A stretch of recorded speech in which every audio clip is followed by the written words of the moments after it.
Au niveau du Mali, nous avons des problèmes environnementaux spécifiques, tels que l'ensablement du fleuve Niger, l'irrégularité des pluies, et également nous avons eu un déficit de bois.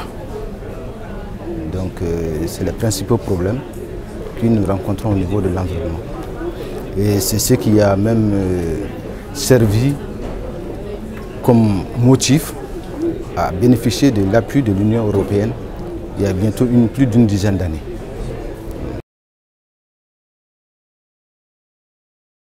Donc on nous a aidés sur la base de l'expérience que nous avons eue de l'exécution de différents projets dans le passé. Et c'est ce qui a même servi. Nous avons tiré les enseignements et nous avons préparé ce nouveau projet et qui porte beaucoup plus sur l'adaptation et l'atténuation.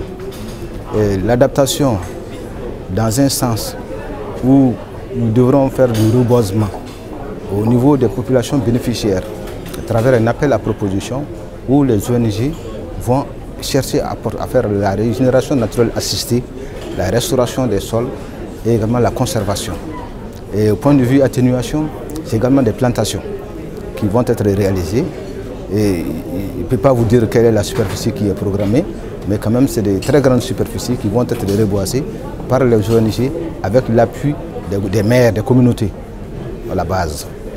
Donc également, dans le cadre également de l'atténuation, nous allons faire l'inventaire forestier des régions du Nord, parce qu'on a déjà fait les 3 régions du Nord et ensuite on va faire les autres régions du pays pour avoir une idée sur le potentiel ligneux au titre de la séquestration du carbone.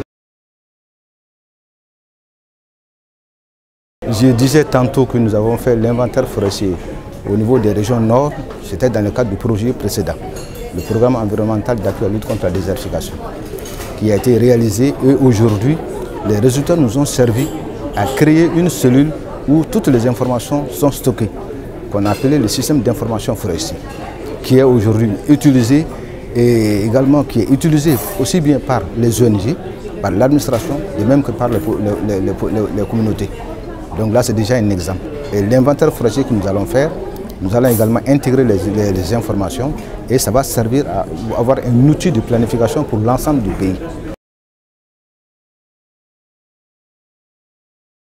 Le développement des capacités, c'est l'activité la plus importante. Pour réaliser une activité, il faudra que ceux qui réalisent maîtrisent. Raison pour laquelle je prends le cas précis du SIFOR, le système d'information forestier, où l'outil informatique est le plus développé. À ce niveau, il faudra quand même que les cadres qui animent le système d'information forestier aient le maximum de renforcement des capacités.